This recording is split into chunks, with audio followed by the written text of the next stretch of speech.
Кыргызстан көп улуттуу мамлекет. Жана анын бирден-бир алмашкыс байлыгы дал ошол биздин калктын көп улуттуулугу.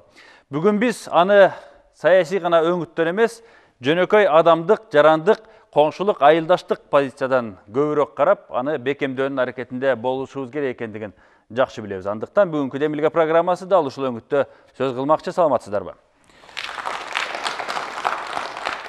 Бектемир ага, мына биз ушул багытта далай эле сөз кылабыз. Газетада, журналдарда, радио, теледе программалар уюштурулат. Бирок биз аны маселени көбүрөөк саясий өңүттөн карап жибербей, жөнөкөй турмуштук эле сиз менен биздей, ага менен инидей, коңшудай мамиле кылып туруп, анан күндө бир алакада боло турган ишке өткөрүшүбүз керек болуп атат да. Ушул жагынан алып караганда бүгүн биз бардык Кыргызстандын калкы, бул менин Кыргызстаным, бул менин калкым, менин элим деп бир түшүнүккө келе алдык деп жөнөкөй жаран катары айта аласызбы? Биринчиден айта алам, ушуга аракет жасалып жатат. Эми бир эле үй бүлөнү элестетип көрөлү, айылды, мекемени, жалпы мамлекеттик деңгээлде элдердин ортосундагы ынтымак канчалык бекем болсо, ошончолук ал мамлекет түптүү болот, күчтүү болот, бекем болот. Ошондуктан биз үчүн негизги бир жалпы бийликтеги структура үчүн дагы, жалпы эл үчүн негизги документ мына 3 жыл болуп баратат. Элдин биримдигин чыңдоо жана этностук мамилелерди жакшыртуу концепциясы. Бизге эң негизги ушу документ ушул деп эсептей элем. Ансыз деле элдин биримдиги үчүн мурдатан илгертен кам көрүлүп келген. Себеби кайсы гана мамлекет болбосун, элдин биримдигин ынтымагын камсыз кылса, анын келечеги бар. Бизде канчалык аракеттер болсо деле, мына бир нече окуялар болуп кетти. Бизге керексиз, жагымсыз. Бирок ошону болтурбай коюунун жолдорун, мисалы Кыргызстан элинин ассамблеясы, тиешелүү мамлекеттик структура, агентство издеп жатабыз.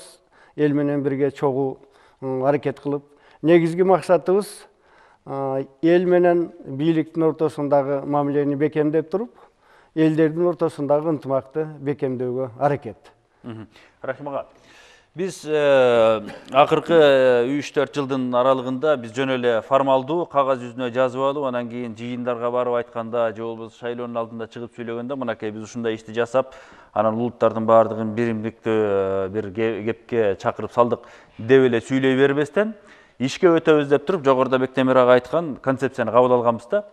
Сиздин көз карашыңызда ошол концепция кандайдыр бир таасирин берип, иштиктүү аракеттер байкалабы азыр? Албетте, мен өзüm Uygurlardan İttifak Komu'nunki müçesi bolamın. Gazette mындай жауапкерді редактор боламын да. Мен айтам, Бектемир Бузур айтып кетти, акыркы 3-4 жылда Кыргызстан элинин ассамблеясы жакшы иштеп жатат. Мына мисалы бир маселе, биздин Уйгур коомунун иттифакын алсак. Акыркы 3 жыл болду. Көп концепция боюнча улуттар арасындагы достукту, тынчтыкты болуш боюнча көп марекелер кылып жатабыз. Маселен, өткөн жылдары агит поезд мекеним Кыргызстан деп, ошо түштүк жакка барып келдик. Жалал Абад, Ош, Кашкар кыштагы ошол жерде уйгурлардынки маданиятыны, уруп адаттарыны ошо жерде жашап аткан улуттарга, кыргыз улутуга, өзбек улутуга, башка улуттарга тааныштырып келдик. Мен ойлоймунки, ошо Кыргыз эл ассамблеясында 29га жакын мындай борборлор бар да, маданий борборлор. Энди ошо борборлор баары мындай жакшы иштесе, ошо улуттар арасындагы бекемдиги чыңдоо кылса, мен ойлоймунки бир зор жеткендиктерге жетебиз деп ойлойм. Ошон үчүн мен айтайым, энди азыр ошо беседа неме кылып жатат, кийин айтадыган сөздөрүбүз бар, эмне кылышыбыз керек. Карим, сиздин көз карашыңызда мына жаштардын өкүлү катарында да биз кайсы маселелерди кандай кылып атабыз, эмне жетишпей атат, же бардыгы жетиштүү болуп калдыбы бүгүн? Саламатсызбы? Мен көрсөм, бүгүнкү күнгө көп проблемасы бар экен. Ошондо биринчи бул мамлекет тил. Бизде концепция бар экен, бирок ошол концепция иштебей атат азыр. Чын эле айткандачы, просто концепция өзү эле турат. Мен мисалы канча жолу балдарга мектепте айтып атабыз да. Биздин мектептер ким компактно проживающий кылгандарданчы баарыны орус тилде препод этет да. А ушул жаштар биринчи класстан баштап уже кыргыз тилге көтөрүш керек. Ошондо мисалы мен өзүм Кыргызстанда любой жерде жүрсөм, эч ким айтпайт да, Дунган уулу тур ким экен, кыргызча сүйлөшсөм кыргыз деп айтат да. Эгер башкалар, ар кандай маселе болуп атат да, турмуш ичинде маселе болуп, ызычуулар национальный вопроско көтөрөт да. Ошол ызычууларга түшүндүрүп айта албайсың. Эгер баарыны мамлекет тил жакшы сүйлөшүп койсо, ошо улуттардын арасында ошо вопрос, ошо маселе чечмекмин да уже. Ооба. Бул маселени президент Алмазбек Атамбаев дагы өзүнүн кайрылууларында бир нече жолу белгилебедиби? Мамлекеттик тил жалпы улуттук тил катарында халыкты бирдиктүү бир күчкө бириктире турган өзүнчө бир стержень болуп калыш керек эле депчи. Азыр мындай Карим мырза белгилеген сөзгө кандай комментарий бересиз Бактиярга? Бұл негізі тура мәселе. Ошол азыр Бектемир Мырзаевич айтып кетти. Ошо президентибиздин демилгеси менен кабыл алынган ошо концепциянын 1/3 бөлүгү ошо тил боюнча маселелерге каралган. Бүгүн биз ошо мамлекеттик тилди деп кабыл алып, мына 24 жылдан бери жүрөбүз, бирок конкреттүү иш-чаралар жетиштүү болбогондуктан ошо тил боюнча проблемалар ушундай сакталып турат да. Мен ойлойт элем, бүгүнкү күндө жалгыз мамлекеттик тил кыргыз тили бардык жашаган элдердин тили болуш керек, улуттардын, этностордун. Ага мамлекет дагы шарт түзүп бериш керек, ал тилди үйрөнгөн. Мына жаштардын ортосунда азыр айтып атабыз, ушул бала бакчалардан башташыбыз керек, мектептерден башташыбыз керек. Негизи башка этностор окуган мектептерден, өзбек мектептери, тажик мектептеринен, анан ушул керек болсо, бизде баягы көчөлөрдө толтура сатып отурат дисктарды. Биз неберелерибизге издесек деле бир кыргызча диск таба албайбыз да. Мультфильмдер башка. Карим мырза белгилеп атпайбы? Мына азыр биз 1-класска алып барып аткан бөбөктөр кыргыз тилинде билим ала башташы керек деп. Себеби эртеңкини камы болуп атпайбы? Туура. Концепция жылган жок деген сөз да. Сиздер демилгелеп чыккан концепция. Бул концепция боюнча азыр биз билим берүү министрлиги менен, жергиликтүү мамлекеттик администрациялар менен, айыл өкмөттөр менен тыгыз байланышта ош концепцияны аткарылыш боюнча иштеп атабыз. Бул концепциянын кабыл алынганына мына 10 апрелге келсе 2 жыл болот. Бирок бир топ жумуштар аткарылды. Жерлерде мына шаардын деңгээлинде бир кандайдыр бир билинбей калыш мүмкүн. Анткени шаарда мурдадан эле ошо орус тилине көңүл буруу калыптанып калган. Бирок жерлерде айрыкча мына көп улуттуу жерлерде мына бизде мына 20 коомдук кабылдама түзүлгөн, 20 районда. Ал Ош, Жалал Абад, Баткен облустарында, анан Чүй облусунда, анан Каракол шаарында. Ушул багытта бир топ иштер алып барылып атат. Бүгүнкү күндө бир топ сунуштар менен концепциянын негизинде ошо илим билим министрлиги боюнча, анан мамлекеттик ишканаларда ошо иш кагаздарын кыргыз тилинде жүргүзүү боюнча биз иш-чаралар болуп атат. Бунун жыйынтыгы мына 2014-жылдын жыйынтыгы боюнча каралганда декабрь айында биздин мамлекеттик агенттиктин коллегиясына дагы каралды. Менин оюмча бир топ жылыштар бар. Региондорго чыгып атканда дагы биз көрүп атабыз. Бул боюнча концепциянын негизинде иш алып барылып атат. Бирок кайсы деңгээлде алып барылып атат, бул боюнча биз дагы бул боюнча каттуураак иштешибиз керек. Көп жетишсиз нерселер бар экендиги ачыкталып атат да. Марлис ага, мына 10-жылдардагы өлкөдөгү чоң өзгөрүүлөрдөн кийин ушул улуттук мамилелерге байланышкан бир топ проблемалуу жагдайлар ушул сиз азыр айылдык кеңештин төрагасы болуп турган Маевка аймагында да орун албады беле? Арты-артынан болду эле, бири-бирин кубалап жүрдү эле ошол жакта. Кайра ошол жерде кайтартып бир оорасын тарттык эле да. Бул дагы убагында жасалбай калган көп иштин бар экендигин көрсөткөн да. Эч ким мамиле кылган эмес. Убагында кайсы бир тил табышпастыктарга реакция болбой калган деген нерселер да. Бүгүн кантип атат? Бүгүнкү күндө эми 10-жылы баягы 19 апрелден кийинки болбоду коогалаң. Ал кезде эми бир кандайдыр бир саясий күчтөрдүн оюну болуп кетти деп ойлойм да. Азыркы күнү болсо улут аралык биздин баягы көп улуттуу эл жашагандан кийин бизде мындай саясий өңүттөн караганда айылдык кеңеште 21 депутат болсо, 6 кыргыз, 15 башка улуттан. Мисалы түрк улутунан бар, чеченден бар, орустан бар, украинден бар, беларустан бар, ушинтип 15 улут. Но ага карабай ынтымакташып иштешип азыр жапатырмак баягы жумушту кылып атабыз. Бирибиз менен карым катнашты үзбөй кайра мынакей ар бир мисалы Ноорус майрамында улут аралык өз-өзүнчө бир уюштурдук, шерине катары улуттар менен аралык. Ошондой иш-чаралар жүрүп атат азыр. Негизи ошо Маевка айыл өкмөтү жөнүндө сөз кылганда дагы сиз айткандай баягы ар улуттун өкүлдөрү баягы сан жагынан улуттардын көп түрдүүлүгү боюнча сан жагынан көп, анан кийин ошончо көп калктуу жерде ынтымакты биримдикти камсыздоонун бир механизми өзгөчө болуш керек деген дагы сөздөрдү айтышат да. Мына жогоруда айтылган концепция, мамлекеттик саясат, калк ассамблеясынын жасап аткан иштеринин алкагынан сырткары эмне көңүлгө аларлык сөз айта аласыз азыр? Эми азыркы учурда жогоруда айтышпадыбы?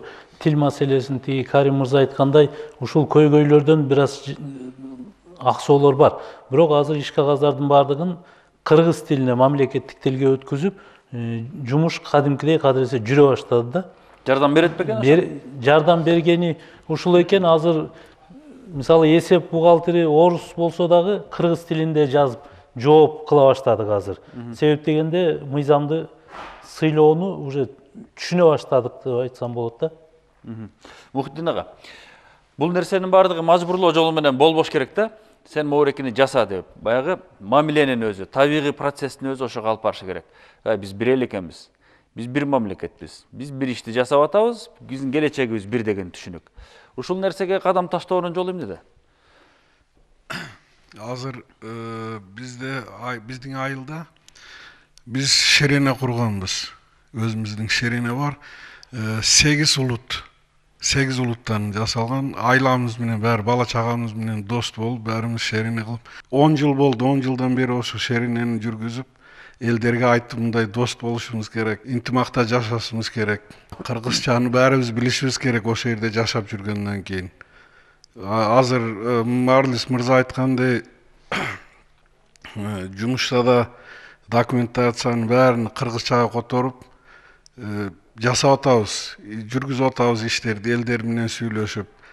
Мо азыр Наврузда көрсөттүк бир аз немелерди. Баягы керек деген сөзгө такап эле жасалып аткан нерсе эмес экендигин, бир оң нерсеси бар экендигин, оң жагы бар экендигин эмне, кайсы мисалдардан айта аласыз азыр? Эмнесинен сезилип атат сизге мисалы? Ошол жөн эле шеринелешип келип бир жерден отуруп чай ичип, ырдашып тарап кетип калган? Жок. Элдерге бизде көрсөтүп атат, телевизорлорго чыгып атабыз азыр, телевиденияга. Көрсөтүп атабыз, интимакта жашаш керек деп. Аны болуш керек, бирөөдү зорлогон жок, баарыбыз өзүбүз жыйналып неме кылып атабыз. Өз ыкыласынан деп, Улуттар аралык биримдик, достук деген маселелер жөнүндө сөз кылганда биз көп эле айта бербей, иш жүзүндө көрсөтсөк, иш жүзүндө далилдесек деп талап да кылабыз, айтып дагы келебиз. Мындай иш жүзүндөгү мисалдар жөнүндө айта турган болсок, анда Кыргызстандын аймагында ар улуттан түзүлгөн үй бүлөлөрдүн саны ондоп, балким жүздөп, андан да көп сандагы көрсөткүчкө жетет деп айтсак болот. Мына ошондой үй бүлөлөрдүн бири жөнүндө даярдалган сүрөткө азыр көңүл бурсак. Кыргызстанда көп улуттун өкүлдөрү жашашат. Ошолордун катарында Маевка айылынын тургундары улуту кыргыз, түрк, орус, азербайжан, ингуш, украин болгонуна карабай, кыргыздын жакшы салтынын катарына кирген шеринени уюштурушуп, үй бүлөлөр арасында ынтымакты бекемдеп келатышат. Ушул эле айылдын тургуну Медет Акунов өмүрлүк жубайы украинка Евгения Адранова экөө 9 баланы чоңойтуп өстүрүшкөн. Сиздер үчүн улуттар аралык мамиле деген эмне десек, эң негизгиси бирин-бири улутка бөлбөй ынтымакта жашоо дейт. Кеп улуттан эмес, кеп ынтымакта. Ынтымак бар жерде ырыс бар дейт. Орус болобу, өзбек болобу, кыргыз болобу, баары адам баласы да. ошо ынтымактуу жашаш керек. Эми биздин айылда көп улуттуу семьялар жашайт. Баары ынтымактуубуз, жаңы жылды баары чогуу тозобуз, бири-бирибизге киришип, чыгышып, бири-бирибизди сыйлап турабыз. Поздравить этебиз орусча айтканда. Ынтымактуу жашайбыз да, баардык жагынан жакшы. Медет Акунов өздөрүнүн айылында аксакалдар кеңешинин төрагасы. Жерлерде бул кеңештин ролу чоң. Кандай гана маселелер болбосун, өздөрү жашаган айылдын арасында улут аралык мамиле болобу, үй бүлөлүк мамилеби айтор калыс болуп, оң жагына чечкени дайыма жардамын көрсөтүп, улуттардын ынтымагын бекемдеп келет.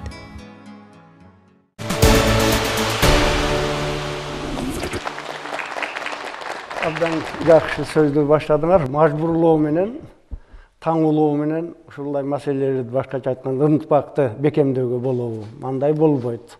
Биз үчүн эң негизги документ биздин конституциябыз, баш мыйзам. Анда бардык улуттардын укуктуулугу, тең укуктуулугу каралган. Ошол эле мезгилде мамлекеттик тил катары кыргыз тили, официалдуу тил катары орус тили. Ушул конституцияны биз бекем сакташыбыз керек. Жогоруда мен айткан концепция абдан кең, өтө көп маселелерди курчаган концепция. Мамлекеттик тилди эле киргизип, мисалы мажбурлап, таңуулап, анан маселени чечип коюу мүмкүн эмес да. Бул концепцияда калган улуттардын, биз айтып атпайбызбы, 100гө жакын улуттар бар деп. Ар бир улуттун тилин, маданиятын, үрп-адатын, каада салтын сакташыбыз керек. Чыңдашка аракет кылышыбыз керек. Канчалык ошолорго урмат сый болсо, ошончолук ынтымак бекемделет. Айрыкча ушунда кыргыз улутунун, кыргыз элинин, башкача айтканда кыргыз мамлекетин түптөгөн негизги улут, титулдук деп коркпой эле айтсак болот. Кээде титулдук деп койсок, улутчул катары сезет. Андай эмес эми. Кыргыз деген сөздүн өзү айтып турат, кыргыз мамлекетинин өзөгүнүн негизин түзөт. Ошондуктан кыргыз эли, кыргыз журту калган улуттардын бардык жагынан үлгү көрсөтүш керек да. Өзүнүн тазалыгы боюнча, иштөө жөндөмдүүлүгү боюнча, маданияттуулугу боюнча, интеллектуалдык деңгээли боюнча. Ошондо калган улуттардагы кыргыз улутунун негизги улуттун айланасына кошулушат. Биз эч качан башка улуттардын тилин, кыргыз тилин, мамлекеттик тилди киргизүүнүн эсебинен кемсинтпешибиз керек, азайтпашыбыз керек да. Аларга да мүмкүн болушунча шарттар түзүлүш керек да. Кемсинтүү, кысымга алуу деген маселе жок, бирок Карим мырза айткандай, азыр биздин кийинки муундарды кыргыз тилине үйрөтүп койсок, башка бардык Кыргызстанда жашап аткан улуттар кыргыз тилин үйрөнүп алса, демек биздин өз ара сүйлөшүү тилибиз негизги орунга кыргыз тили чыккан атат да мамлекет. Бул мүмкүнчүлүк берүү жолу деген фактордон каралып атат да. Абдан туура. Мына эми чынын айтканда азыр Кыргызстанда улут аралык тил негизинен орус тил болуп келатат да. Максатыбыз мамлекеттик тилди улут аралык тилдин деңгээлине жеткириш. Канчалык мамлекеттик тил бардык элдердин улут аралык тили болуп калса, анда жанагы Керим айткан абдан туура. Биринчи класстан эмес, буну балдар бакчасынан башташ керек. Бул маселе концепцияда көрсөтүлгөн, тиешелүү каражаттарда бөлүнгөн. Бирок ушул жакшыраак биз каалагандай ишке ашпайт десек, бул туура болот. Бирок буга атайын финансылык каражатта бөлүнгөндө ошону эске алыш керек. Ихсан мырза, сиздин пикир? Ооба, мен де саламатсыздарбы? Бүт сүйлөнгөн сөздөргө катышып атам. Бул агайдын айткандай экономик маселе менен де байланыштуу. Өлкөнүн казынасындагы акча менен байланыштуу. Ооба, билим берүү тармагында бул маселени бала бакчасынан баштап башташ керек, бирок тил маселеси, китептерин алмашуусу, толтура сабактар бар азыр окууларда. Ошол китептердин алмашуусу, булар бүт баары каражат менен байланыштуу. Бул бүгүндөн эртеңкине боло турган маселе эмес. Убакыт керек. Бирок ынтымактуу жашоонун менин оюмча биринчи немеси, элдер ортолорунда ынтымак менен баштаганда ооба деген сөз менен башташ керек. Ооба менен. Жокту бир жерге коюш керек. Элдердин ортосундагы ынтымак ооба менен баштайт. Жакшы нерсеге бири-бирине макулдук берип. Макулдук берип баштайт. Түшүнүш керек, угуш керек. Буюрса жакшы жылыштар бар. Бизлерде буну мен 22 жылдан бери Кыргызстанда жашап атам. Көрүп атабыз. Мен 2005-2010дагы окуяларды билебиз. буюрса жакшы келип атат. Иншаллах бул аягына чейин аяктасын дейбиз. Рахмат. Масаржан, бизде да мондай дагы бир агым бар экендей туюлат деп айрым адамдар айтып калат да. Мурдатан баягы бала кезден, жаш кезден советтик учурда дейбизби, мамлекеттик мекемелерде чогуу иштешип калган адамдардын бир жоон тобу мууну мамилеси бекем болуп, азыркыга чейин сакталып келатат. Баягы алдыга сүйрөп келатат. Анан артта өсүп келаткан муунга көңүл бөлүнбөй ушул жаштардын арасындагы биримдик деген маселеге көп маани бербей атабыз деген дагы сөздөр болуп кетип атат да. Өзгөчө ушул биз козгоп аткан маселеде. Сиздин пикириңиз кандай? Бүгүн жаштар канчалык деңгээлде ушул бири-бири менен аралашып тил табышып атат? Азыр бүгүнкү күндө силер айтып атасың, азыр бул жерде тил боюнча сөз кетти.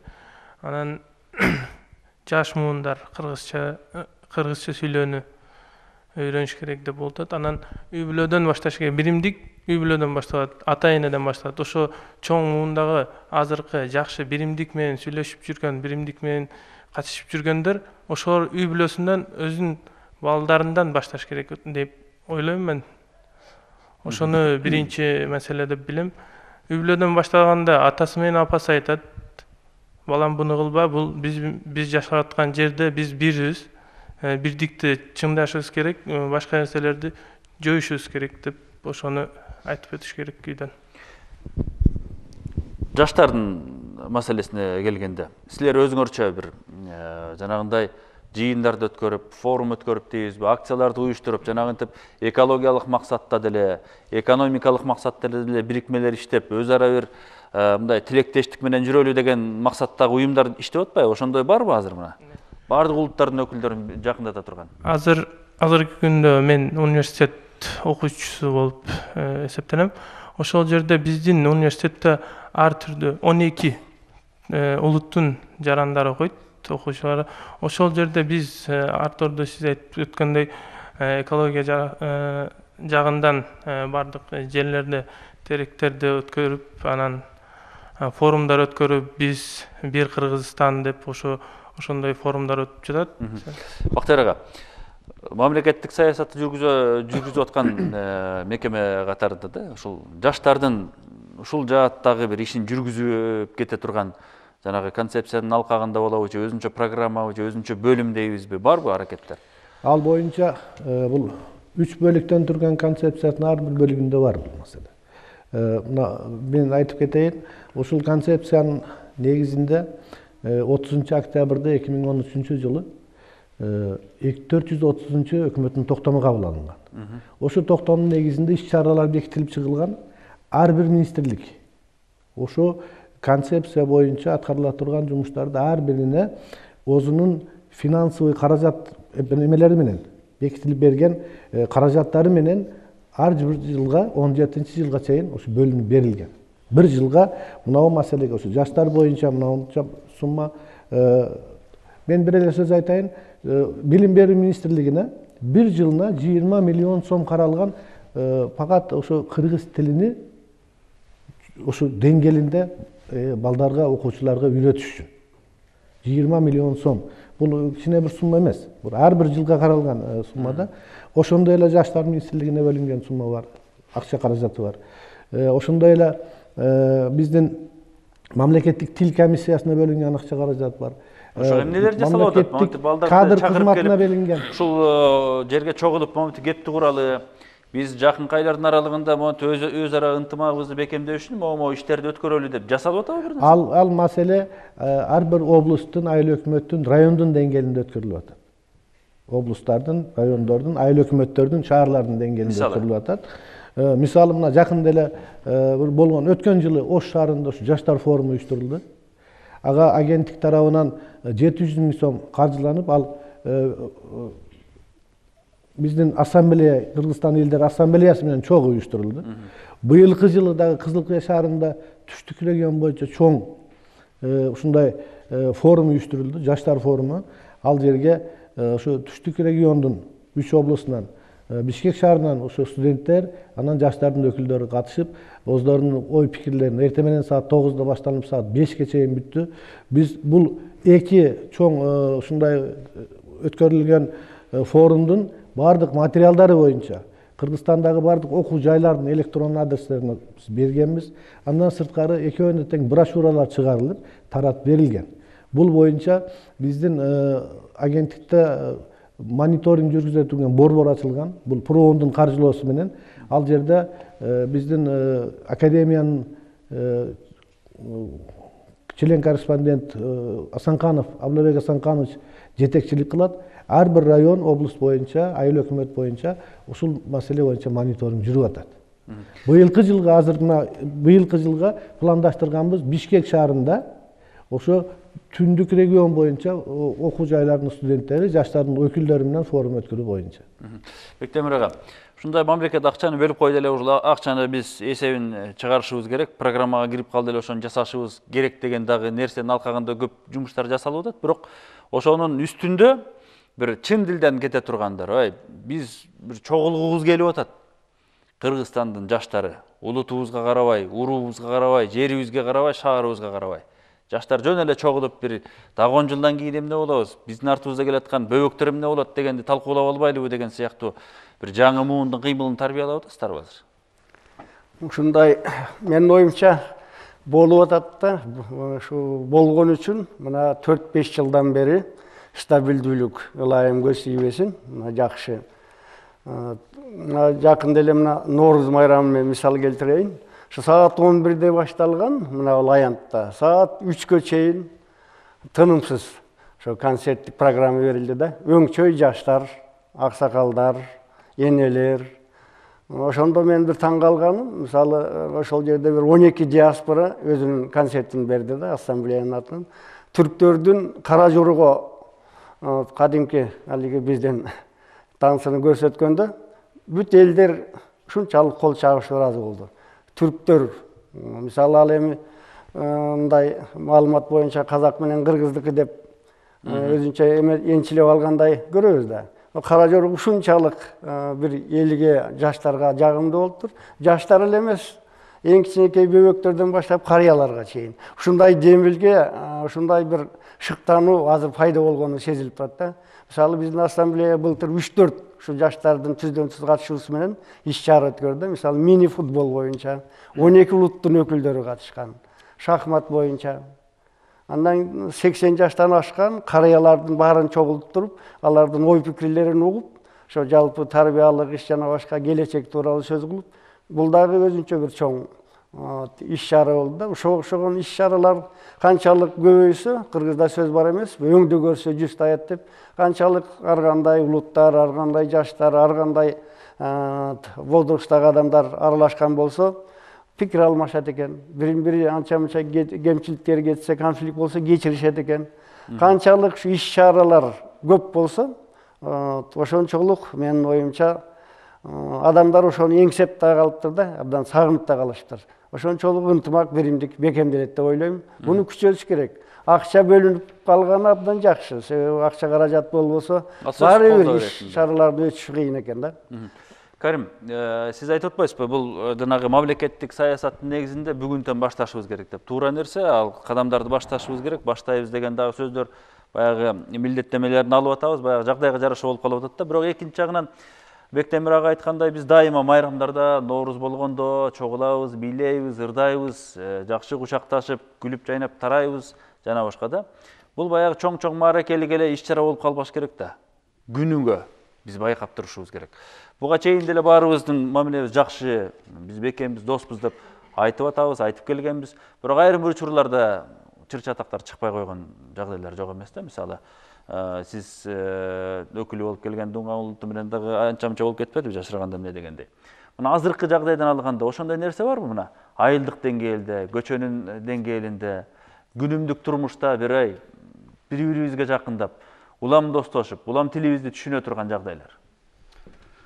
Ну, бүгүнкү күнгө уже жакшы эле болуп калды да.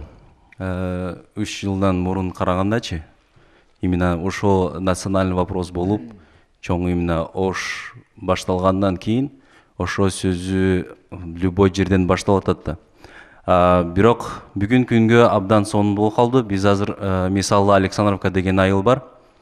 Тек жерден 18 000 дуңгандар жашап атат. ошо өйдө жака бир Асылбаш деген айыл бар. Пас жактан бир Бешкүрөк деген айылы бар экен.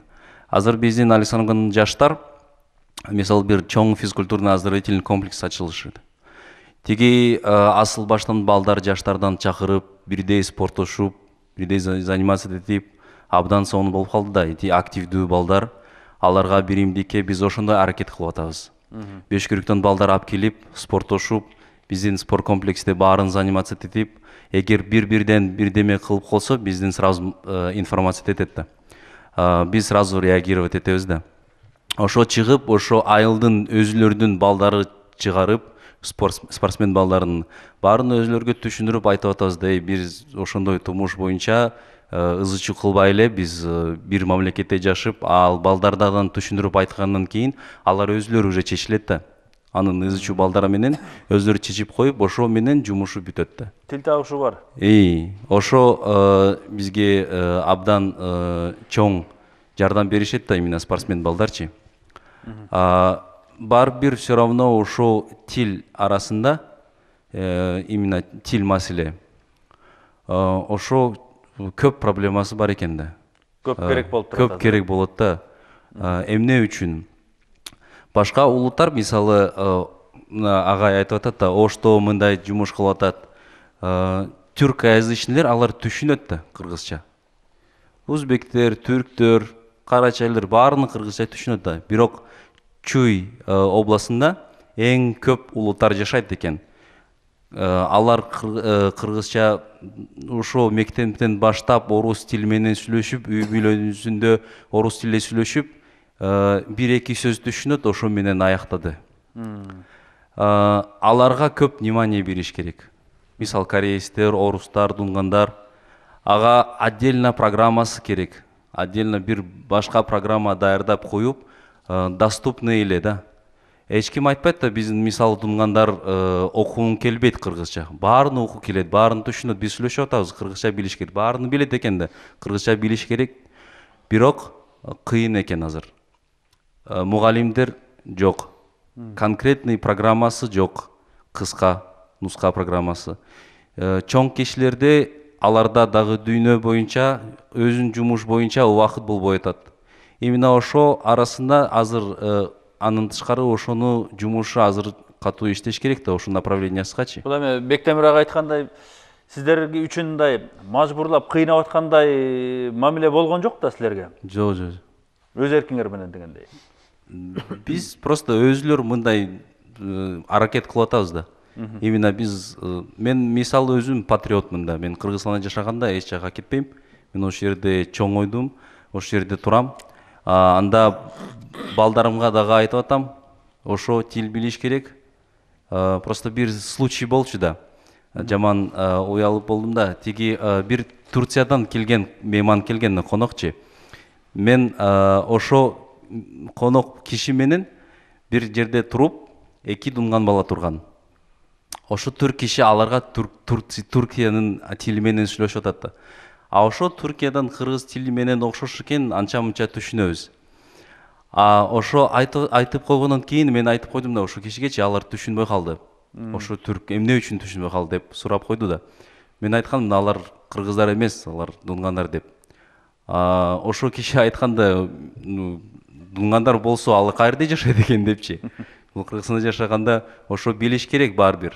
Баары түшүнүш атат. Баары түшүнүш керек да, ошону именно ошону маселе чечиш керек да. Бияктан бирок кыйналып же бир-бирден кыйналгандан эмес, мындай сөз жок да. Просто билишибиз керек, ошо мамлекетте жашаганда ошону билиш керек да. Бизге оңой эле болот да.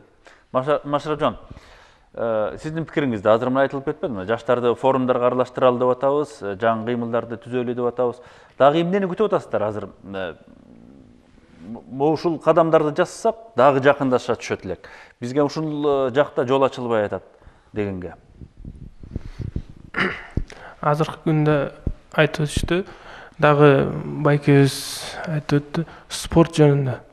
Спорт жагынан ар бир айылдарда азыр бизде көрсөтүп атат.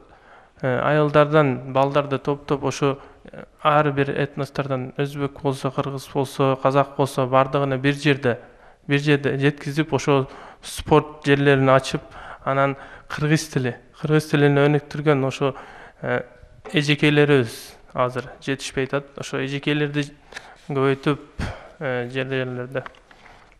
Анан ошо тилибиз боюнча биз тилибизди билсек, башка бирөө казак менен кыргыз экөөбүз бир кыргыз тилинде сүйлөсөк, ал жерде эч кандай кычыктар чыкпайт деп ойлойм. Рахим ага, жана сиз айтып аттыңыз эле, дагы эмне кылышыбыз керек деген маселеге пикирлер бар депчи. Биз азыр мына бир топ нерсени жасап атабыз. Мамлекеттик өзүнчө агенттикте чоң башкармалык иштеп атат. Бул түздөн түз мамлекеттин саясаты. Коомдук деңгээлде ар бирөөбүздүн кайрылуубузду тыңдап угуп, бардык маселеге көңүл бура турган ассамблеябыз бар дегендей. Мына ушул күчтөрдү дагы бекемдеп кете турган. Мен дагы бир тил жөнүндө айтып кеткен кошумча сөзүм бар. Мана 25 жылдан ашты. 1989 жылы указ чыккан болчу. Кыргыз тилине мамлекеттик тил деп. Мана 25-26 жыл болду. Энди мындай айтканда, удовлетворен болбой жатат да. Өкмөт бийлик шарат жаратпай жатат. Эмне үчүн айтып атам? Эмне үчүн дегенде, азыр маселен бир китапты алсак кымбат. Жакшы окуу куралдары жок. Бул бир. Менин сунушум энди ошо өкмөт бийлик кыргыз тилине жакын арада мамлекеттик тил кылыш үчүн, улуттар арасында мамлекеттик тил кылыш үчүн менин сунушум ошо Советтер Союзунда 20-30 жылдарда ликбез деген курслар болгон да. Ошо ликбез курсларда ошо билими жок кишилер, миллионлаган кишилер ошолар бесплатно курсларда окуп, билимге жетишти да. Азыр ошо менин сунушум ошо мындай бекер курстар ачып кыргыз тили боюнча. Бул бир. Бардык калоочулар. Да, калоочулар үчүн. Аны берде Кыргызстанда мындай рус тилдик элдер жылдан жылга азайып атат. Берде унча көп эмес, унча каражат кетпейт. Аны каражат кетсе мейли, энди зато биз башка улуттар, кыргыз эмес улуттар, кыргыз тилин жакшы үйрөнүп кетет. Шуның үчүн окуу куралдары жок, жакшы. Словарлары жок. Ошо словарларны көп чыгарыш керек, яна арзан чыгарыш керек. Азыр магазин кирсеңиз, китап магазин кымбат баары. Яна мен биринчи ойлойм экен, арзан бир бекер курстар ачса. Мен ошон үчүн азыр мындай айтканда, теориядан, практикадан биз тез жүрүп кетебиз да. Жасашыбыз керек. Өткөндө мамлекеттик тил жөнүндө талкуу уюштурганда улуттук комиссиянын жетекчилиги келип айткан, биз ушул атайын комиссиядан өткөн окуу куралдарынын баардыгын чыгарып, анан кийин өтүнүч келген жерлерге таратып атабыз депчи. Балким ошондой мүмкүнчүлүктөрдү колдонуп, ушул өтүнүчтү орундатууга мүмкүнчүлүк барбы бүгүнкү күндө? Бүгүнкү күндө мамлекеттик тил боюнча мен айтып өттүм, ошо акча каражаттары каралган. Андан сырткары ушу билим берүү министрлигине каралган. Биз азыр алар менен бир байланышып, ушул курстар ачылып атат. Мисалы, бизде бир жылда өткөн жылы 16 грант берилди жергиликтүү жамааттардын өкүлдөрүнө. Быйылкы жыл 6,5 миллион сомго. Азыр ошо Өзгөн районунда, Алабука районунда, анан Бишкек шаарында 3 ушундай проект иштеп атат. Булар баягы Достук радиос деген бир кыргыз тилинде передача алып барыш. Анан ошо информатика менен чогуу Алабукада кыргыз тилин окутуу. Быйылкы жылга мына дагы бир 6 миллион 200 миң сом каралган. Биз өткөндө мына Кыргызстан элдер ассамблеясы менен биргеликте ошо 3 күндүк проондун колдоосу менен тренинг өткөрдүк. Ошол гранттарды кантип иштеш керек. Мына 28 ассамблеяда катталган 28 улуттук диаспоралардын өкүлдөрү бардыгы катнашып, ал жерде бир 2,5 күндүк чоң тренинг өткөрүлдү. Бүгүнкү күндө мына 10 апрелден тарта биз ошо эмени беребиз, гезиттерге жарыялайбыз. Кудай буйрса бир айдан кийин ушул ар бир коомдук уюм болобу, баягы жаштардын кичине бир уюму болобу, алар эме тапшыра турган болсо проекттерди, биз ал жерде комиссия түзүлгөн, комиссияда Кыргызстан элдер ассамблеясынын бир өкүлү бар, биздин агенттиктен бар, президент аппараттан бар, өкмөттүк эмес уюмдардан бар, өкмөттөн өкүлдөр бар. Ошондо карап туруп, ушу проекттер менен жерлерде иштегенге шарт түзсөк болот. Жыйынтык иретинде сиздерден сунуш. Бектемир ага айтканда мына жакшы тажрыйбадан улам көп маселени айтып атпайсызбы? Жыйынтык сөз иретинде сунушуңуз, чакырыгыңыз болсо. Азыр биздин айылда бир Күмүшбек деген жигитimiz бар. Ошол немелерди кылып атат, жаштарды 7-ден 17-20га чейин балдарды жыйнап, спорт комплекс Дүздайысты өзү жыйнап, шаарда тренировкаларга өзү алып барып, өзү алып келип атат. Ар улут бар ал жерде. Биздин Маевкада да улут көп. Азыр Марлис Мырза менен айыл өкмөт башчысына кайрылып атат, бир спорт зал жасап бериңдер деп. Ошого аракет кылып атабыз айылда азыр.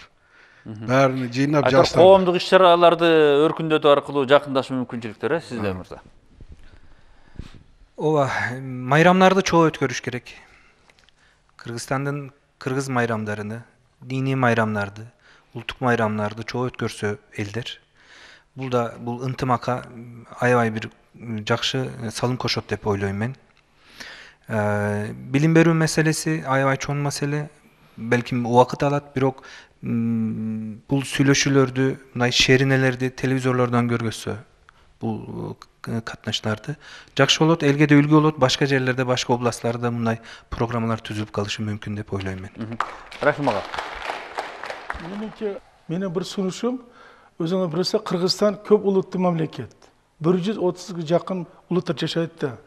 Менин бир сунушум, азыр мезгил келди, ошо мектептерде энди мындай айтканда, мындай срочно деп коебуз, интернационалдуу тарбиялоо деген сабакты сунуш кылсак деймин. Эмне үчүн дегенде, ошо сабакта интернационалдуу тарбия деген суракта ар бир улуттун маданиятын, урп адаттарын билиш керек. Башка улуттар. Менимче деген бул биринчи маселе. Кыргызстан көп улуттуу болгондон кийин ошо сунушта ошо мектептерде орысча айтып коет, интернациональное воспитание, урок интернационального воспитания. Кыргызча, да, ошону сунуш кылса мен жакшы болор эле. Бактар Бөкө, жана концепцияда бекитилген иш-чаралардын баягы солгун, анан аябай бир жай жүрүп аткандыгы байкалып атат да. Конкреттүү кадамдардын болуп аткандыгын жалпы кантип билет, кантип ошого катышат? Кайдан, качан? Бүгүнкү күндө концепцияны мен андай баа бере албайм, анткени жерлерде болуп аткан жумуштар боюнча биз ар бир жерлерде өкүлдөрүбүз бар, ар бир облустарда. Бирок негизги концепция болгондо деле биз ар бирибиз өзүбүздүн үй бүлөбүздө бир ушундай тарбия берип балдарды тарбиялашыбыз концепциянын кереги жок. Кудай бизди ушул жерде жаратты. Ушул жер менин жерим, ушул эл менин элим, ушул бүгүнкү күндө мамлекеттик тил болгон кыргыз тили менин тилим деген биздин үй бүлөдөн баштап ушундай сезим боло турган болсо, биз Кудай кааласа ушу тынчтыкта, ушу жакшылыкта, ушу өнүгүү жолунда кетеришти мен акылым жетип турат. Рахмат, урматтуу телекөрүүчүлөр, мамлекет сунуштап, жалпы коомчулуктун талкуусу менен бекитип алган концепция бул мамлекеттик саясаттын жалпы калктын ортосундагы биримдикти бекемдеп, улуттарды бир калк катары бириктиребиз деген өзүнүн позициясы. Ал эми анын аркасында жасалып аткан иштерди көтөрмөлөп кетүү, жогоруда биздин меймандар белгилеп кеткендей, коомдук, айылдык, кошуналык айтор жөн эле тиричилик деңгээлде биз жакындашып, бир тууган болуп, бир эл болуп бекемдешип алуу ар бирибиздин өзүбүздөн көз каранды. Күнүмдүк турмушта, күнүмдүк алакабызда, күнүмдүк саламдашып, күнүмдүк коштошконубузда. Ошондуктан биз ынтымак үчүн күрөшсөк, демек мамлекеттин келечеги, мамлекеттин бекемдиги үчүн күрөшкөн болобуз. Саламатта туруңуздар.